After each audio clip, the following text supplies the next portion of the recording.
They only meant to drag a log a few inches to fix the ground, until a baby elephant named Jet rushed in, wrapped his trunk around it, and pressed his forehead to the wood like he was holding on to his life.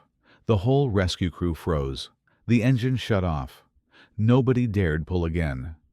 Why would a little calf cling to a log like it was his mother?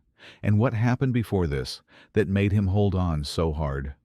Morning arrived gentle in the Arizona high desert, the kind that made the dust look like gold powder. In the recovery yard, shadows from mesquite branches stretched long across packed earth. Jet, the young elephant calf, stood near the shade line, ears loose, breathing steady, as if the world had finally learned to be quiet. He was still small enough that the fence boards looked tall beside him, but he carried himself like someone older when he was near his favorite log. The old timber rested where it always did, dark and smooth from sun and weather. Jet leaned his cheek against it, not pressing, just touching, like checking a pulse. A mockingbird chattered from the wire. Somewhere beyond the yard, a hose clicked on, then off. The sanctuary moved in soft routines. Boots and gravel, metal gates eased shut, low voices that tried not to startle anything fragile. Jet listened to all of it, but his attention kept circling back to the log's familiar scent. His trunk traced the wood grain in slow, careful passes. He paused at a knot in the timber and held there, as if the rough patch could tell him a story. When a light breeze lifted dust into his face, he blinked hard and shifted closer, letting the log take the wind first. It wasn't a game. It was instinct, pure and private. Across the yard, Hannah Cole watched, from a respectful distance, hands tucked into her jacket pockets. She had learned not to rush Jet's mornings. If she moved too quickly, his eyes would go wide and glassy, and he'd retreat into that old fear. Today, though, he looked calm, almost peaceful, wrapped in his quiet ritual. Luis Ortega, the deputy ranger, who often helped with transport and security, stepped in through the gate with two maintenance techs behind him. They carried coiled straps and spoke in whispers. A clipboard tapped softly against Luis's thigh. Their presence should have meant nothing. To Jet, it was a shift in air pressure. Dr. Mason Reed joined them at the fence line, scanning the ground with the practiced focus of a veterinarian who'd seen too many near misses. "We can't leave it here," he murmured, not unkindly. The yard needed repairs after a staffer's fall, and the log sat exactly where new footing had to go. Safety didn't wait for feelings. Jet didn't understand any of that. He only noticed the straps, the metal click of a buckle, the way the men angled their bodies toward the timber like hunters lining up a clean approach. His ears lifted halfway, then froze. His trunk hovered off the ground, tasting the air. A low rumble stirred in his chest, quiet, uncertain, asking. The first strap slid under the log with a dry scrape. Jet's head snapped up. For a breath, he stood perfectly still, like the whole calf had turned into a listening instrument. Then his legs moved before thought could catch up. He stepped forward fast, hooves thudding, dust puffing around his ankles. Hannah's voice rose, soft but urgent. "Easy, Jet. Hey, it's okay." Her words were steady, but her heart wasn't. Jet didn't look at the men. He looked at the log. Then, for the briefest instant, he looked at Hannah like she was the only door left open in a burning room. The forklift's motor hummed to life, low and patient. The log shifted an inch, maybe two. That was enough. Jet let out a sound that didn't belong in a calm morning, deep, sharp, and aching, like a call meant to reach something far away. He surged forward and planted himself between the moving timber and the machine. He didn't charge. He didn't strike. He simply refused to be moved. Jet wrapped his small trunk around the log as if he could anchor it to the earth through willpower alone. His forehead pressed to the wood. His breath came hot and fast, and the rumble in his throat turned into a pleading vibration that made the yard feel smaller. One of the techs stumbled back as the strap tightened and snapped against the barkless surface. The forklift operator hit the brake. Boots stopped mid-step. Even the mockingbird fell silent. Everyone watched this calf cling to a dead piece of tree like it was the last living thing that had promised not to leave him. Mason lifted a hand, and the whole team obeyed without a word. The machine shut down. The tension drained from the strap. Jet stayed locked in place, trembling, his eyes bright and wet, his ears flared wide as shields. Hannah walked closer, slow as sunrise, and crouched where he could see her face. Her fingers hovered near his cheek, waiting for permission. Jet's gaze flicked to her, then back to the log, then to her again. His breathing began to lengthen, one shaky exhale at a time. He didn't let go, but his shoulders softened by a fraction, as if he'd heard, at least for now, that no one was taking it away. When the yard settled into motion again, it moved differently, quieter, heavier. Luis quietly pulled the clipboard down at his side. Mason stared at the log like it had become a medical mystery. And Jet, still pressed to the timber, looked less like a stubborn animal and more like a child guarding a memory he couldn't afford to lose. The day before that quiet yard, the desert had looked washed out and endless, the kind of landscape that kept its secrets under heat. A pale sun climbed over low ridges near the borderlands, and the air carried a dry metallic smell, like dust had learned to rust.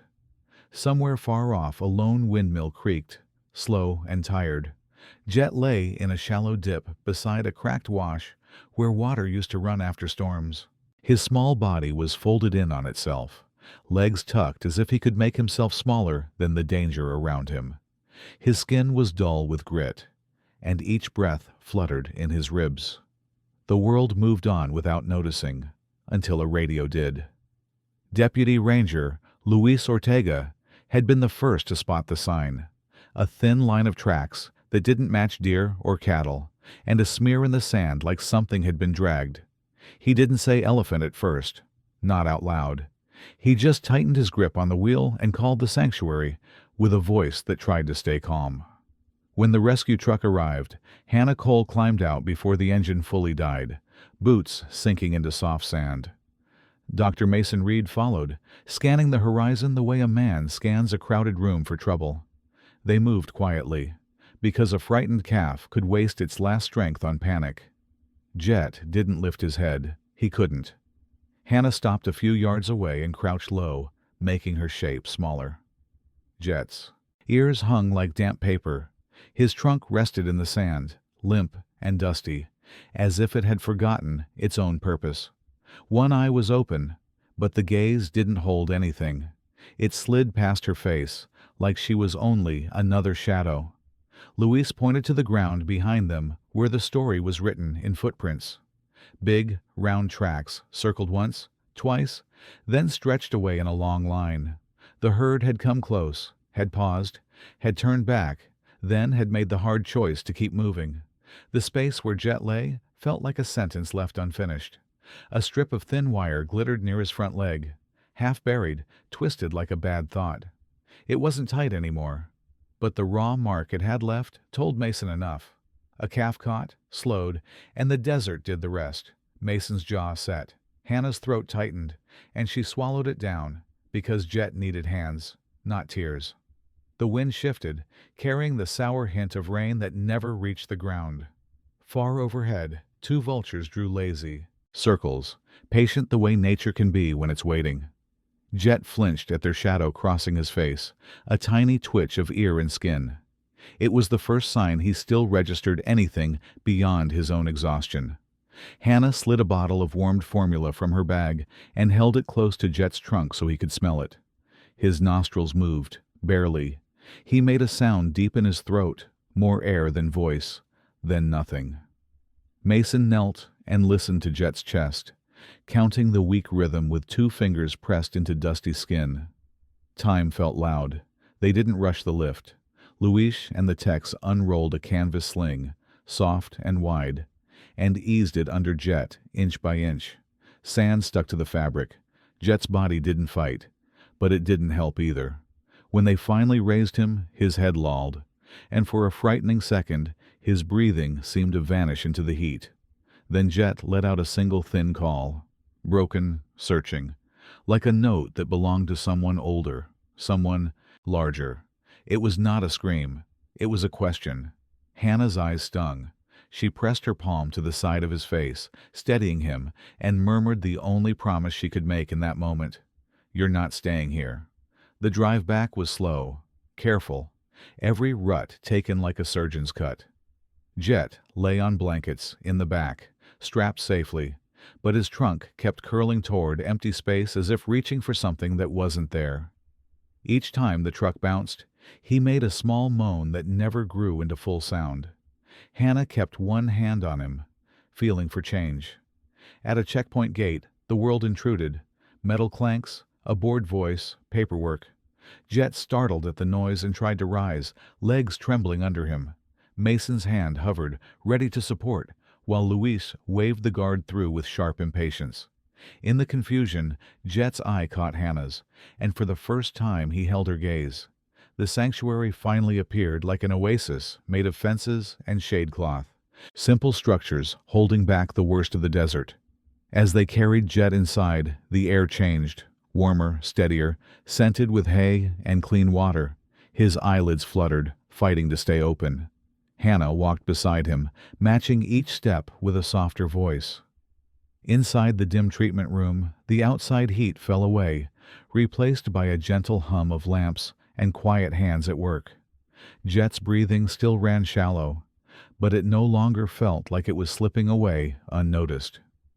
Mason met Hannah's eyes over Jet's small body and nodded once, grave but hopeful. For now, Jet had a place to land. The day before that quiet yard, the desert had looked washed out and endless, the kind of landscape that kept its secrets under heat.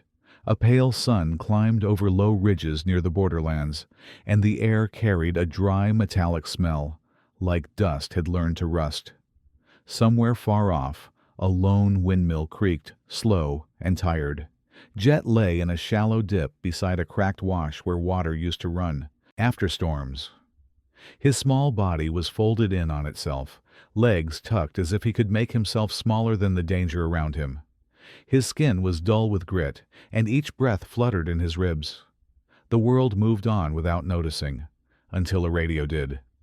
Deputy Ranger Luis Ortega had been the first to spot the sign, a thin line of tracks that didn't match deer or cattle, and a smear in the sand like something had been dragged. He didn't say elephant at first. Not out loud. He just tightened his grip on the wheel and called the sanctuary with a voice that tried to stay calm. When the rescue truck arrived, Hannah Cole climbed out before the engine fully died, boots sinking into soft sand.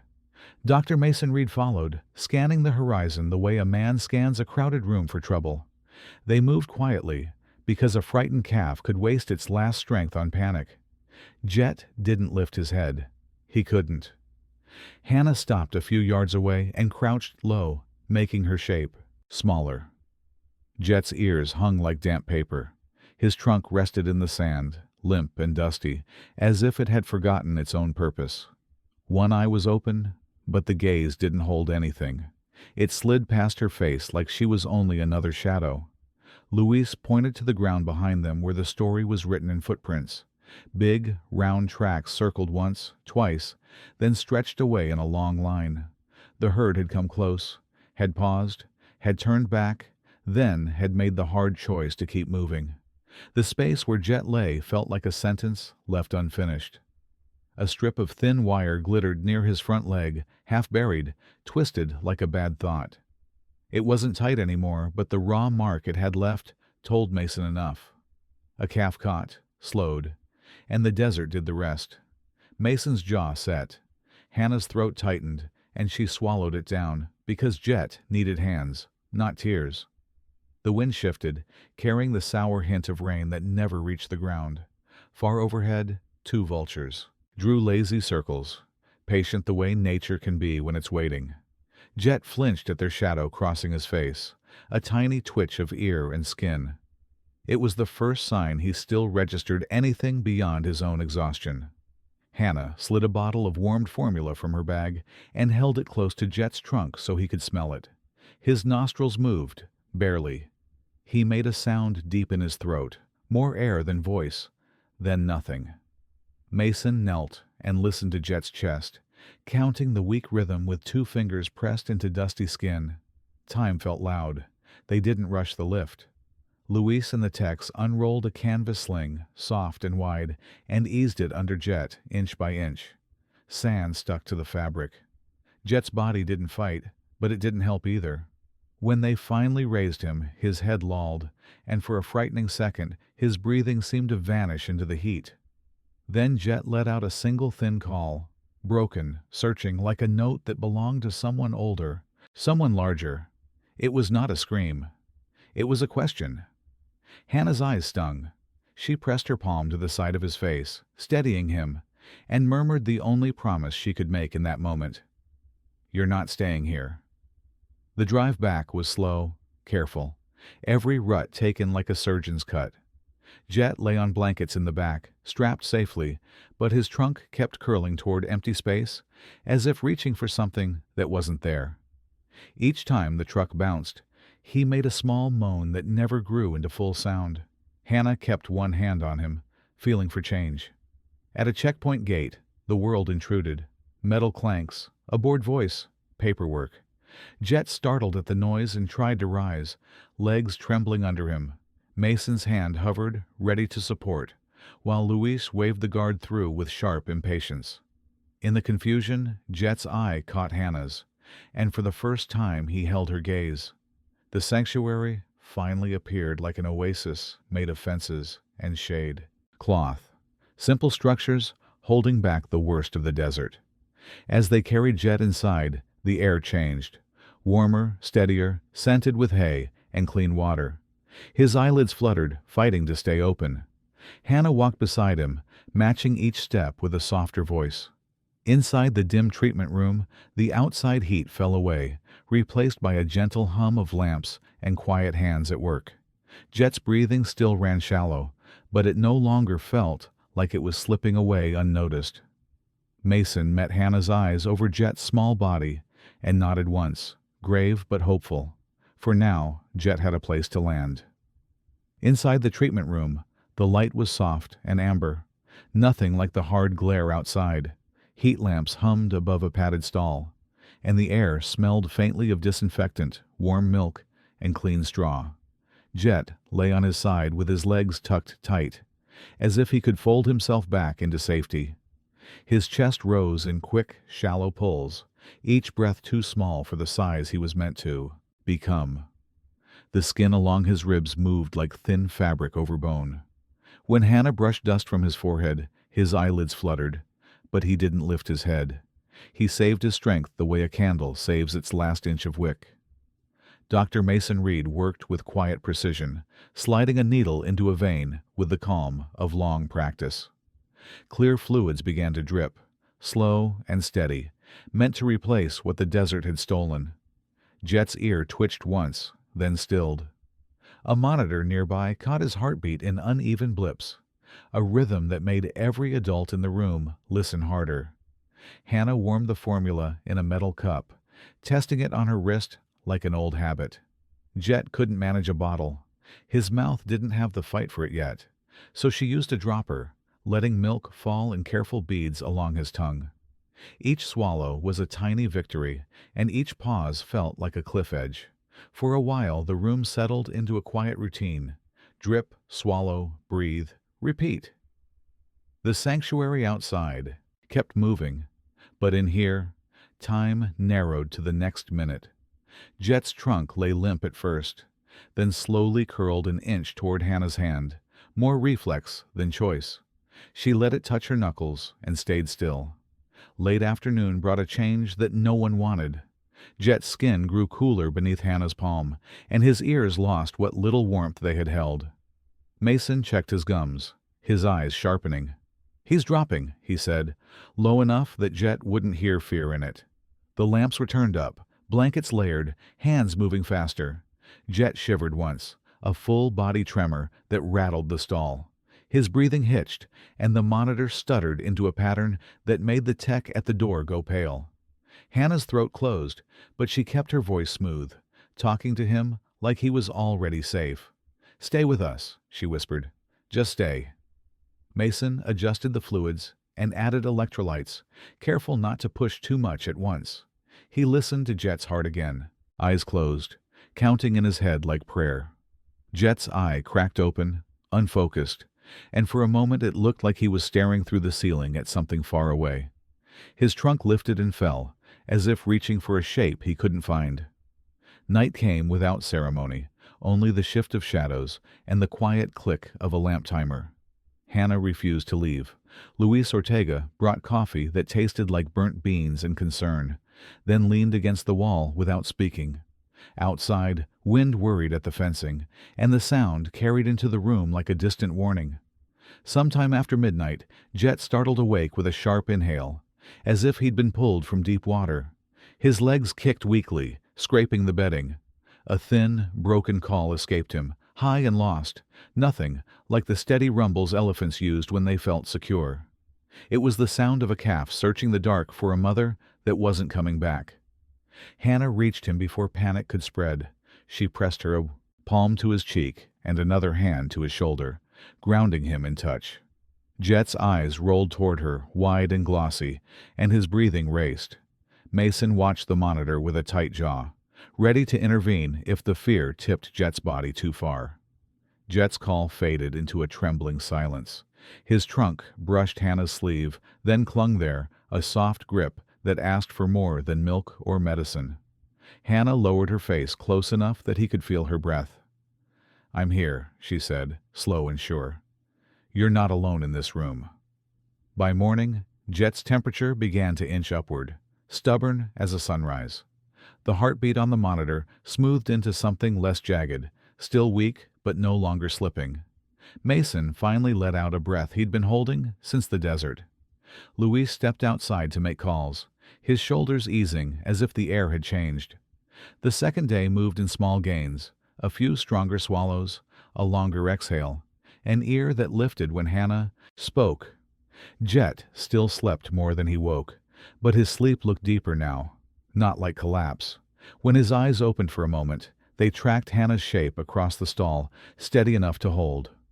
Late that evening, Hannah replaced the dropper with a soft nipple and tried again, just once. Jet's mouth hesitated, then found it.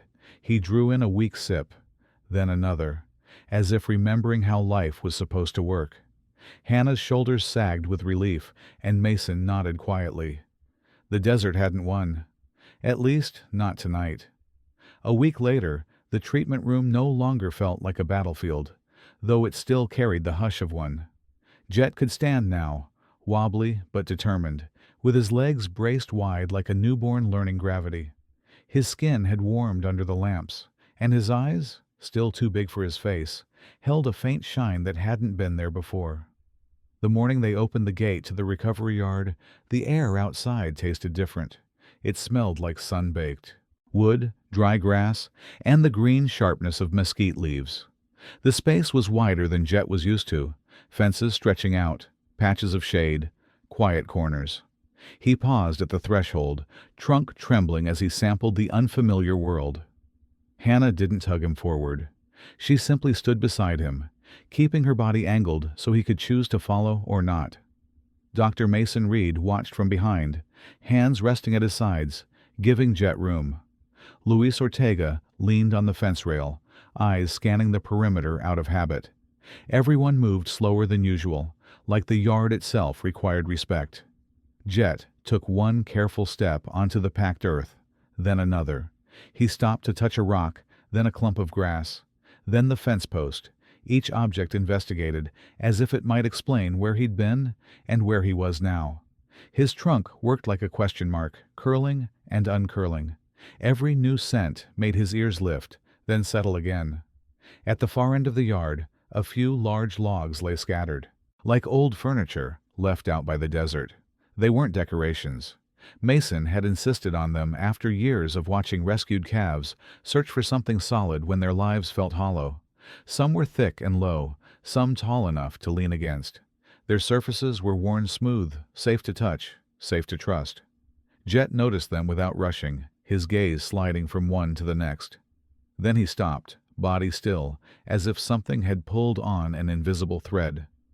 One log lay under the shade of a mesquite tree, darker than the others, its grain carved by sun and time. It looked steady, patient, like it had been waiting for someone to arrive. He approached slowly, each step placed with careful weight. When he reached an arm's length away, he froze again, trunk extending cautiously. The first touch was so gentle it barely counted as contact, more a whisper than a tap. The wood didn't shift. It didn't surprise him. It simply stayed, warm from the morning sun. Jet touched it again, this time letting his trunk slide along the grain.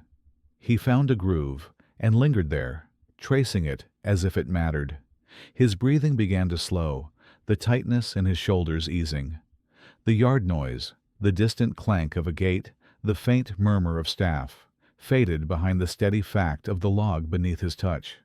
Then, without hurry, Jet leaned in. Not a playful bump, not a careless press, but a full-body decision. His cheek settled against the wood, and his weight shifted until the log carried part of him. A soft rumble vibrated in his chest. Not a call for help, more like a sigh that had been trapped for days. Hannah watched from several yards away, one hand covering her mouth. She'd seen calves find comfort in solid objects before, but something about Jet's stillness made her chest ache. It wasn't curiosity. It was relief. For the first time since the rescue, Jet looked like he believed the ground would stay under him. When a gust of wind rattled the leaves overhead, Jet didn't startle. He simply pressed closer, as if the log could hold the world steady. His trunk curled around a protruding knot and rested there like a child holding a familiar hand. He closed his eyes for a long moment, letting the yard exist around him without fighting it. Hannah took a step nearer, careful not to break the spell. Jet's eyes opened briefly, and he glanced at her, then returned his attention to the wood. It wasn't rejection. It was focus. Hannah understood it in a way that made her throat tighten. The log asked nothing of him. It didn't watch him. It didn't leave. By afternoon, Jet still hadn't moved far from the mesquite shade. He shifted positions, explored a foot or two, then returned to the same spot, as if tethered by comfort. Mason scribbled notes on a clipboard, trying to keep his face neutral. Luis raised an eyebrow at Hannah, half a question, half a warning. Hannah just nodded, eyes wet. As the sun lowered, shadows lengthened across the yard, and the temperature dropped fast, the way desert evenings do. Hannah tried to coax Jet toward the sheltered stall with a soft call and a slow step backward. Jet followed 2 steps, then stopped and looked back at the log, ears lifting with sudden tension. He turned and walked back to it with quiet urgency, pressing his side against the wood again, like a promise. Hannah didn't argue. She brought an extra blanket and laid it near the log instead. If Jet needed to sleep beside this piece of timber tonight, then that was where safety would begin. When darkness settled, Jet lowered himself onto the ground with care, folding his legs beneath him. His small body leaned against the log's base, and his trunk stretched out to touch it once, twice, as if checking that it was still there. The yard grew silent, and for the first time in many nights, Jet's breathing deepened into real sleep. Hannah stayed by the fence until she was sure his ears had gone slack and his eyes had fully closed. She told herself it was a good sign, a step toward calm. Yet as she watched his trunk reach for the wood in the dark, she felt a quiet unease she couldn't name. Comfort could be medicine. Comfort could also become a chain. 6 months changed Jet the way rain changes hard ground, slowly, then all at once. His legs thickened, his belly rounded with steady meals, and his coat took on a healthier sheen. He moved with more confidence now, trotting instead of wobbling, as if the yard finally belonged to him. But one thing never shifted.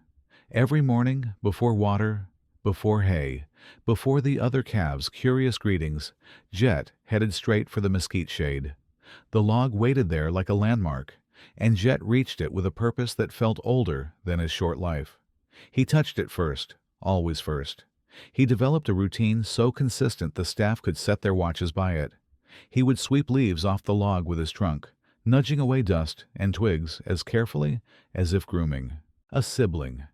Then he'd press his cheek to the wood and let out a low, content rumble, soft, private, meant for no one else to hear. On hot afternoons, when the desert sun turned the yard into a bright oven, Jet did something that made people stop mid-step. He angled his body so his shadow covered part of the log, ears fanned wide like a living umbrella. It wasn't random. He shifted with the sun, protecting the wood as if it could feel heat. Hannah watched these rituals with a mix of tenderness and worry. Jet looked calm beside the log, more calm than anywhere else. When she called him for a checkup, he came, but his eyes kept drifting back. His breathing sped up the farther he moved away, and once he returned, relief washed over him like a wave. Dr. Mason Reed tried to frame it as progress. The calf had survived. He was gaining weight. He was eating well. Yet Mason also saw the other side. Jet wasn't doing what young elephants should. He wasn't chasing, wrestling, testing boundaries, building bonds. He was orbiting one silent object like it was his whole sky. The new behaviorist, Dr. Priya Shah, arrived on a Monday with a notebook and a patient, observant quiet. She didn't interrupt Jet's morning. She sat near the fence and watched the small details. The way Jet's trunk trembled when he stepped away. The way his ears went stiff when another calf wandered too close to his log. Comfort is good, Priya told Hannah later, voice gentle but firm. But when comfort replaces social learning, it becomes a warning light. Hannah didn't argue. She had seen Jet's eyes when the log shifted even slightly under wind. She had heard the small, anxious moans he didn't make anywhere else. That same week, a transport trailer rolled in with a new calf, Maisie. She was about Jet's age, bright-eyed and bouncy, already used to sharing space. The moment she stepped into the yard, she trotted toward Jet with the easy confidence of a child who expects friendship. Her trunk lifted in greeting. Jet noticed her. For a second, hope flickered in his posture, ears rising, head tilting. Maisie reached out to touch his shoulder, warm and alive. Then Jet's gaze slid past her to the mesquite shade. His feet moved before his heart could decide. He stepped away, not rude, just pulled, and returned to the log. Maisie followed, curious, and bumped the wood lightly, as if asking, "What's this?" Jet's body stiffened. He didn't push her. He didn't threaten. He simply shifted between her and the log, a quiet barrier that said, "This is mine." The possessiveness was calm, but it was unmistakable, and it made Priya's pen pause. Later, when a storm line brought a brief, sharp rain, Jet showed the deepest part of his attachment. While other calves huddled and shook their ears free of water, Jet stood over the log with his body turned into the wind. He took the rain full on, blinking through it, refusing to move until the sky cleared. That night, Hannah sat with Mason and Priya under the porch light, listening to Jet's distant rumbles drift across the yard. Priya didn't use dramatic words, but the meaning landed heavy. "If we don't widen his world," she said, "the log will stay his entire herd." Mason stared into his coffee. Hannah looked toward the mesquite shade. In the dimness, Jet rested with his cheek against the wood, eyes half closed, breathing slow and steady. He looked safe, finally safe. And that was the cruel part.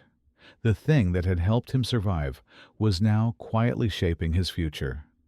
Hannah felt a soft ache settle in her chest, like the first note of a hard song she already knew would build.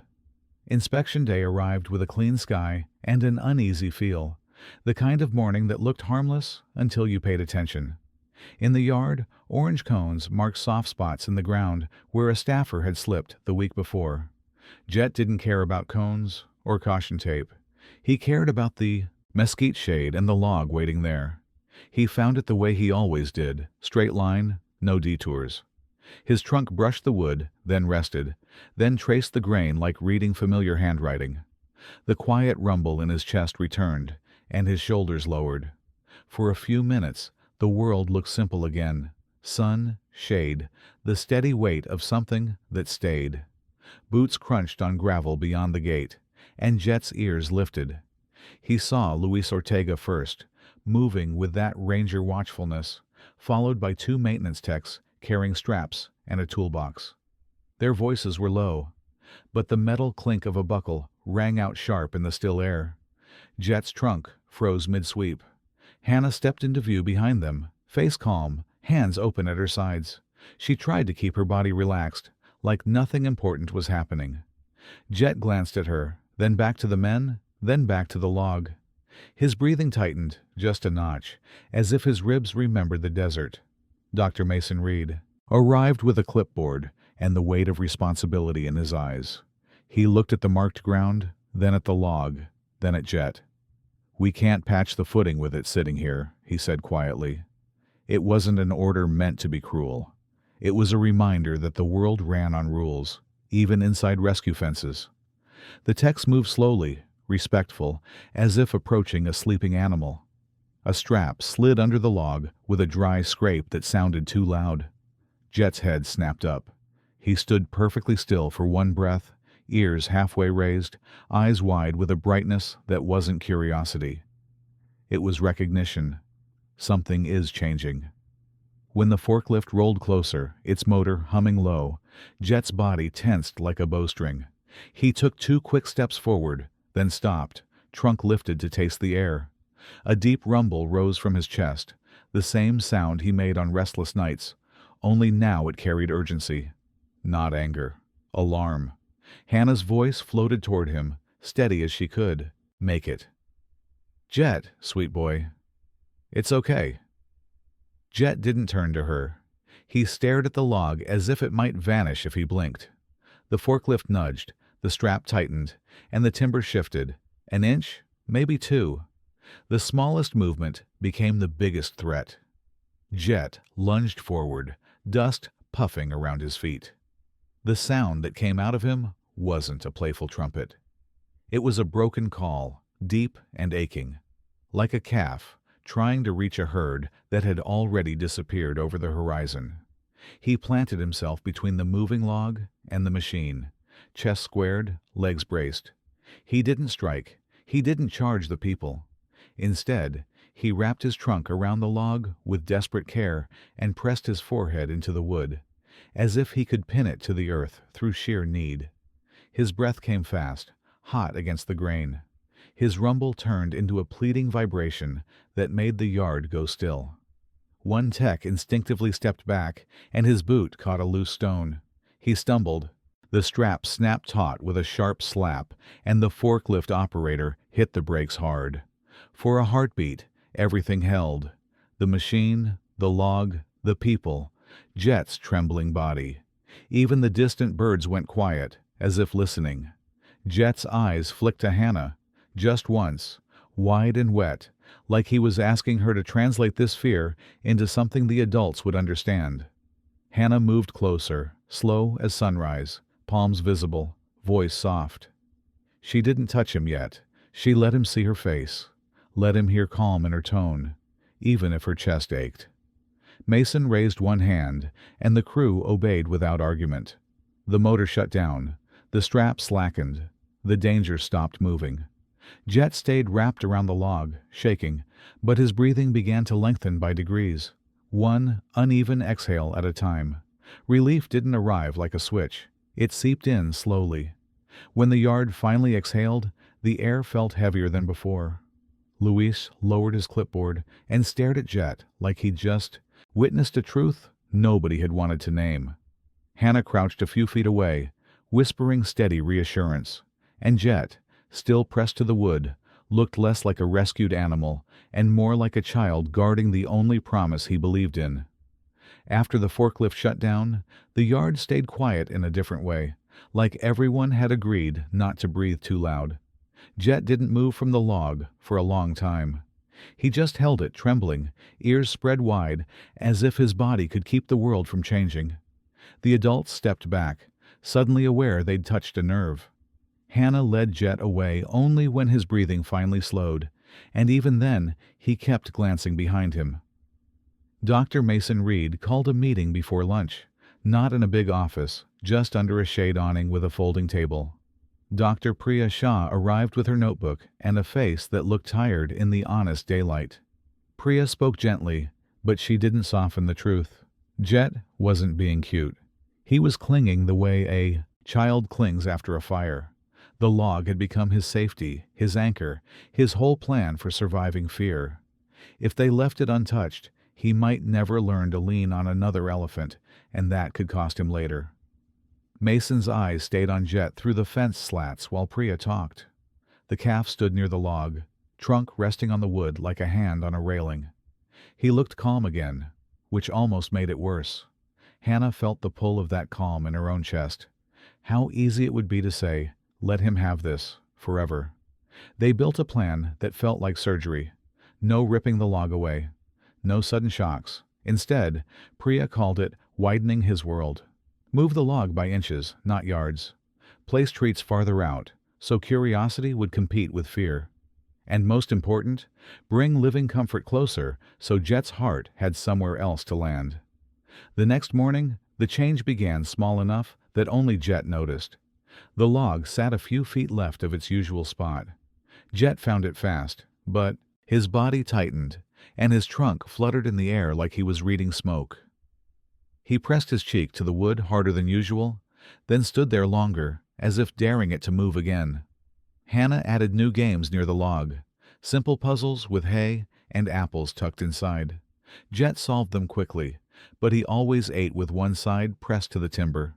When she tried to lure him a little farther, his breathing sped up. He'd take the treat, then hurry back, relief washing over him the instant his trunk touched wood. That week, a new calf arrived. Benny, small for his age, skittish, eyes always searching corners. Benny didn't bounce like Maisie. He hovered, uncertain, and that uncertainty made Jet watch him longer. Maisie greeted Benny first, nudging him toward water, then back toward the shade, like a cheerful older sister. Priya chose their first real introduction carefully, right beside the log, where Jet felt strongest. Maisie approached with her easy confidence, and Benny followed at a distance. Jet didn't block them this time. He shifted, tense, but he stayed. When Maisie touched the log with her trunk, Jet's ears lifted, then settled, as if he'd decided to allow it. Benny surprised everyone by leaning against the wood the way Jet did, not possessive, just grateful.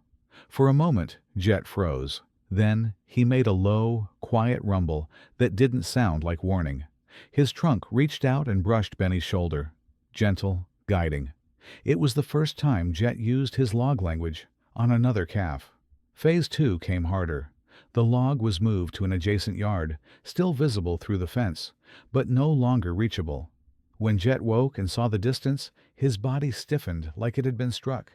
He rushed to the fence line, trunk stretched through the slats, calling in deep, aching waves that made staff stop in their tracks. For 3 days, Jet paced that fence, refusing most food. Hannah slept on a cot near the gate, keeping her voice steady even. When her eyes were raw, she didn't pull him away. She simply stayed where he could see her, offering touch when he allowed it. Jet would lean into her hand, then snap back to the fence, torn. Maisie came first, standing beside Jet and pressing her shoulder to his in quiet solidarity. Benny followed, hesitating, then placing his trunk lightly over Jet's back. Jet's calls didn't stop, but they changed, less frantic, more measured. Between cries he accepted their presence, as if borrowing strength from them without knowing the word for it. On the 4th morning, Jet still visited the fence, but he did it in shorter bursts. He'd call, listen, then turn back toward the others with a tired, conflicted sway of his trunk. Hannah watched that hesitation like it was a sunrise. The pain was still there, but it wasn't empty anymore. His world was beginning to widen, one heartbeat at a time. The morning the staff moved the log out of sight, the yard looked almost the same. Mesquite shade, same pale sand, same quiet air. Only one thing was missing, and Jet felt it before he even reached the usual spot. He slowed mid-step, trunk hovering, ears lifting as if the ground had shifted under him. He walked to the empty patch anyway, nose close to the dirt, searching for a scent that wasn't there. His trunk swept the air in tight arcs, then dropped to the ground, tracing the outline where the wood had rested for months. The stillness around him felt wrong, like a familiar room after someone moved the furniture in the dark. Jet turned toward the fence line with purpose, not running yet, but moving fast enough to kick up dust. He pressed his face to the rails, trunk sliding between slats, reaching into the space where he believed the log should be. A low rumble rose in his chest, deep and steady at first, like he was calling the desert itself to answer. The call sharpened into something more urgent, a layered sound that carried both fear and memory. Jet held the fence as if it could become a bridge. Hannah stood a few yards behind him, hands clasped, keeping her voice low. Luis watched with his jaw tight. Priya's pen stilled. No one interrupted the moment.